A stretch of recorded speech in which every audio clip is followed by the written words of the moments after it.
नमस्कार. चला तर मी कल्पना आज एक नवीन रेसिपी घेऊन आलेली आहे. पाहू शकता ह्या ठिकाणी मोदक बनवले आहेत. गणपती जवळ आले की आपण गणेश चतुर्थीसाठी वेगवेगळ्या प्रकारचे मोदक बनवतो. पण त्यामधलाच आज एक नवीन प्रकार आहे. अगदी नेहमीपेक्षा वेगळा आहे, पण खूप भन्नाट आहे. अगदी कुरकुरीत क्रंची आहेत. अगदी शेवटपर्यंत व्हिडिओ बघा. काही खूप खास ट्रिक सांगितलेल्या आहेत. त्या स्किप झाल्या तर तुम्हाला पूर्ण व्हिडिओ समजणार नाही. चला तर सुरुवात करूया. ह्या ठिकाणी 1 वाटी इतका मैदा घेतलेला आहे. कुठल्याही वाटीने तुम्ही मेजरमेंट घ्या, पण परफेक्ट घ्या. त्याच वाटीनं आपण रवा घेतलेला आहे. अगदी बारीक रवा घेतलेला आहे. बारीकच रवा घ्यायचा. जर मोठा असेल तर थोडं मिक्सरला फिरवून घेतला तरी चालतो. थोडंसं आता दोन्ही आपला जिन्नस मिक्स करून घ्यायचं आहे. अगदी मीठ आपण चवीपुरतं मीठ टाकून घेतलेलं आहे. 4 ते 5 चमचे ह्या ठिकाणी मी साजूक तूप गरम करून घेतलेलं आहे. चांगलं गरम करायचं आहे. कडकडीत गरम करून घेतलेलं मोहन आहे हे. आणि एकदम व्यवस्थित आपण ह्या मोहनमध्ये जो मैदानी रवा आहे तो छान आपला असं ह्या पद्धतीने चोळून घ्यायचा आहे.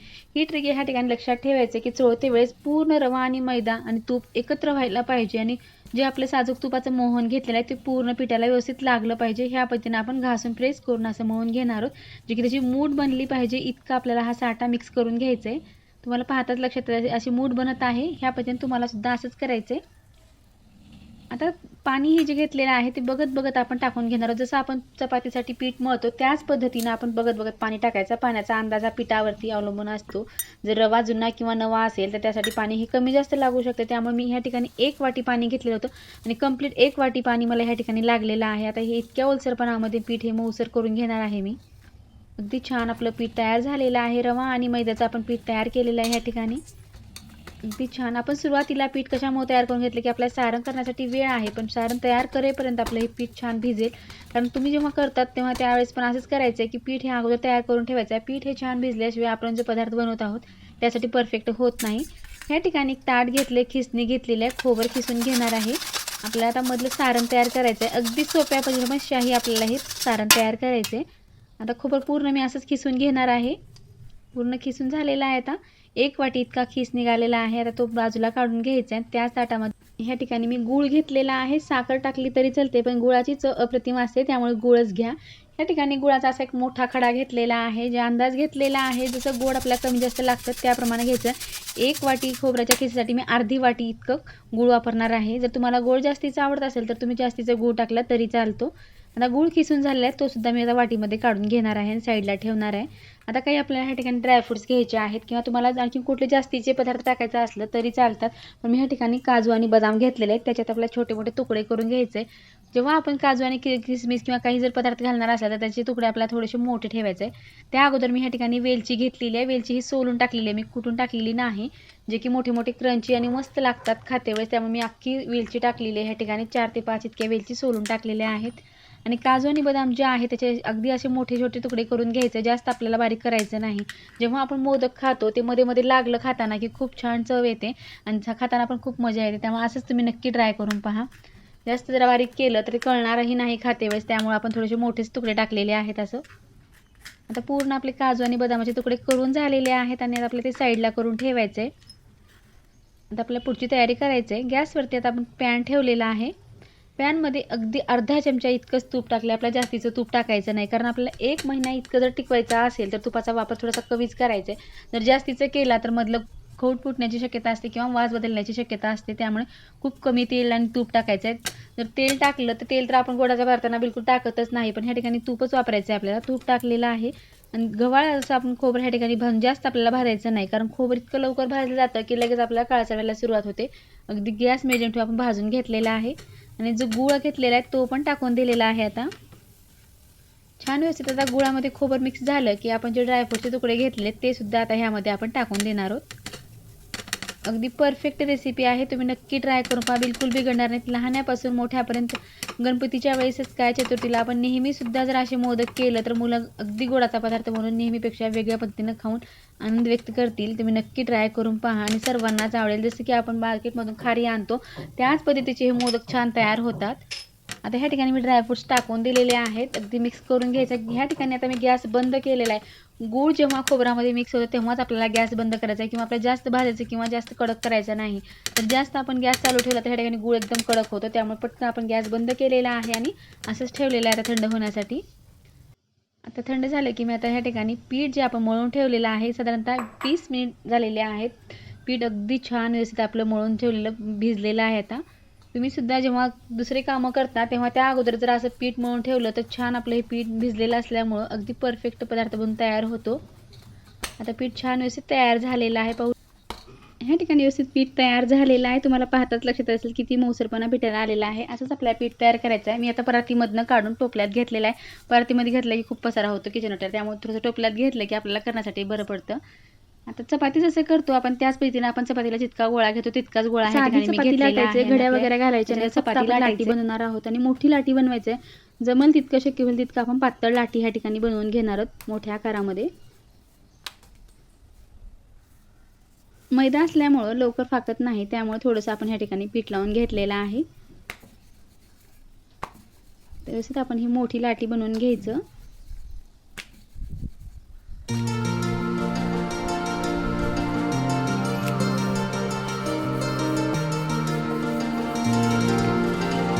छान पोळपाटा इतकी चपाती बनवून झालेली आहे. ह्या ठिकाणी मी साजूक तूप घेतलेलं आहे. घरी जे तयार करतो आपण तूप तेच घेतलेलं आहे, नसेल तर बटर घेतलं तरी चालते, पण आपल्याला घट्टच घ्यायचं आहे. ह्या ठिकाणी आपल्याला गरम वगैरे करून पातळ करून घ्यायचं नाही. घट्टच घेतलं तर आपला हा साठा छान तयार होतो.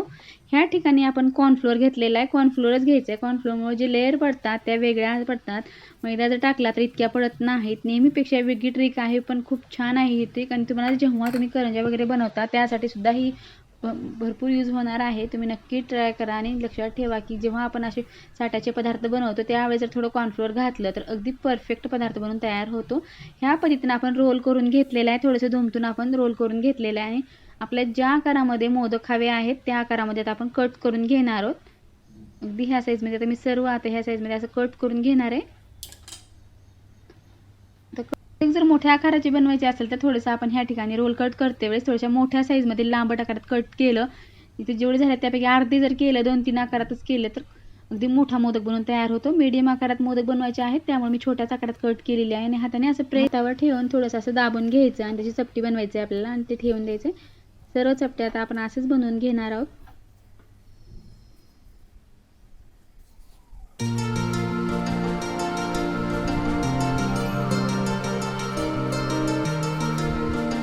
खूप सोपी पद्धत आहे आणि न बिघडणारा पदार्थ आहे. कोणी जरी फर्स्ट टाइम जरी बनवलं तर बिलकुल बिघडत नाही. अगदी परफेक्ट बनून तयार होते. आता अलगद हाताने आपल्याला लाटी बनवायच्या, जसं की आपण पुऱ्यावर लाटतो त्याच पद्धतीने ह्या ठिकाणी लाटून घ्यायचे.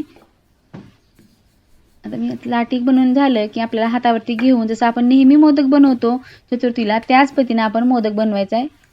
अगदी कळ्या काढून आपण आता ह्या ठिकाणी मोदक बनवून घेणार आहोत. असं एक एक कळी आपल्याला तयार करायचे. मैदा असल्यामुळं थोडंसं फाकतो आणि पटकन कळ्या ह्या बनत नाहीत, त्यामुळं थोडंसं असं प्रयत्न करायचा आणि आपल्याला मोदक तयार करायचे आहे. घडी ही लवकर बसत नाही. माझ्यापेक्षा तुम्हाला चांगला आकार देता येईल तर खूपच चांगलं. मला इतका जमत नाही मोदकचा आकार, तरी पण मी प्रयत्न करेन. मोदकचा आकार जरी व्यवस्थित नाही आला तर मोदक खूप टेस्ट होणार आहेत, हे फिक्स माहिती आहे. कारण खूप छान ही ट्रिक आहे, त्यामुळं मोदक हे खूपच छान तयार होतात. तुम्ही नक्की ट्राय करून पहा. आता मोदक ह्या ठिकाणी तयार झाला आहे, त्यामध्ये आता मी हे सारण भरून टाकणार आहे. आता अगदी जितकं बसेल 2 चमचे इतकं मी आता ह्या ठिकाणी मोकळं कशामुळे ठेवलेलं आहे सारण, की जास्त दिवस जर टिकवायचं असेल तर आपल्याला ह्याच पद्धतीनं मोकळं ठेवायचं आहे.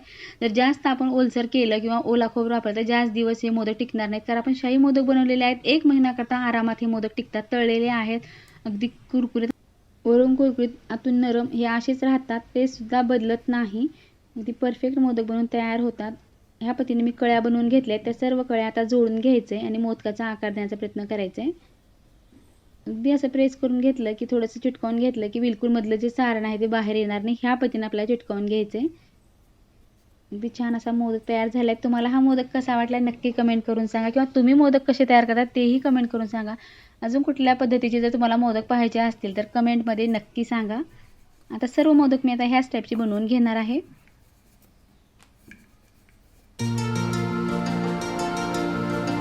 तसं तरी सर्व मोदक मी बनवून घेतलेले आहेत. जमलेत की नाही हे नक्की सांगा. मोदक सर्व बनवून झालेले आहेत. आता गॅसवरती कढई ठेवायचं आहे आणि तेल गरम करण्यासाठी आपल्याला ठेवायचं आहे. आता कढई गरम झाले की त्यामध्ये तेल टाकून दिलेलं आहे. तेल गरम झाले की नाही चेक करा. तेल ह्या ठिकाणी एक ट्रिक लक्षात ठेवायचं की तेल कडकडीत गरम करायचं नाही. जर कडकडीत गरम केलं तर खूप लवकर एकाच साईडला तळे जातील आणि आतून कच्चे राहतील. त्यामुळे ही पद्धत जी आहे ती योग्य पद्धत आहे. जेव्हा आपण असे मोदक बनवतो तेव्हा तेल आपल्या कडकडीत गरम करायचं नाही. कारण वरून आपण मधून साठा घातलेला आहे. वरचा पदर लेयर जे आहे ते लेयर पडतात. ते वरचा लेयर खूप लवकर करपला जातो आणि आतून तळत नाही. त्यामुळे थोडासा गॅस आपल्याला मीडियम ठेवून गोल्डन ब्राऊन कलरमध्ये आपण हे मोदक तळून घेणार आहोत. अगदी आपल्याला गडबड करायची नाही. हे मोदक बनवतोस आपल्याला सावकाश तळून घ्यायचे. आता वरतून थोडं थोडं तेल टाकून आपण हे मोदक पूर्ण छान तळून घेणार आहोत. जे की वरचा पापुद्रा जे आहे ते अगदी कुरकुरीत आणि क्रंची व्हायला पाहिजे. ह्या पद्धतीने आपण तळून घेणार आहोत. हे उलट सुलट करत आपल्याला हे मोदक पूर्ण तळून घ्यायचं आहे की जी सर्व साईडने व्यवस्थित तळले जातील. या ठिकाणी पाहू शकता अगदी गोल्डन ब्राऊन कलर आलेला आहे आणि व्यवस्थित आपले हे मोदक तळून पण झालेले आहेत. तुम्हाला पाहताच लक्षात येईल किती व्यवस्थित हे मोदक तळलेले आहेत. सर्व मोदक मी आता असेच तळून घेणार आहे. आता ह्या ठिकाणी मोदक आपले तळून पण झालेले आहेत. अगदी छान कुरकुरीत क्रंची हे मोदक तळून तयार झालेले आहेत. अगदी एकाच रंगामध्ये आपण सर्व मोदक तर सर्व तळून झालेले आहेत. पण आता आपल्याला पाहायचं आहे की खरंच आतपर्यंत आणि वरून मोदक कसे झालेत. आपल्याला एक मोदक जे आहे तो आपल्याला कट करून पाहायचं आहे. तुम्हाला एक मोदक मी आता कट करून दाखवते की खरंच मला सांगा की हे मोदक कसे झाले आहेत. आणि मस्त वरून आता लेअर पडलेले आहे. जे आपण जसे की खारी आणतो त्या पद्धतीने तुम्हाला फोडून दाखवते. अगदी पातळसुद्धा पडद्याच्या बाजूला पडतात. इतकी परफेक्ट मोदक बनवून तयार होतात. तुम्हाला जर ह्या पद्धतीचे मोदक कुणाला पार्सल द्यायचे असेल तर ह्या पद्धतीचा एखादा डबा घेऊन, हा मी ह्या ठिकाणी सोनपापडीचा डबा घेतलेला आहे. लहान आकारामध्ये मोदक बनवून असं एखाद्या डब्यामध्ये भरून पार्सलसुद्धा व्यवस्थित देऊ शकतो. आता ह्या ठिकाणी मस्त आपले गणपतीचे मोदक तयार झालेत. मोदकाचं ताट मस्त तयार झालेलं आहे. व्हिडिओ पाहिल्याबद्दल धन्यवाद. पुन्हा भेटूया अशाच एका नवीन रेसिपीसोबत.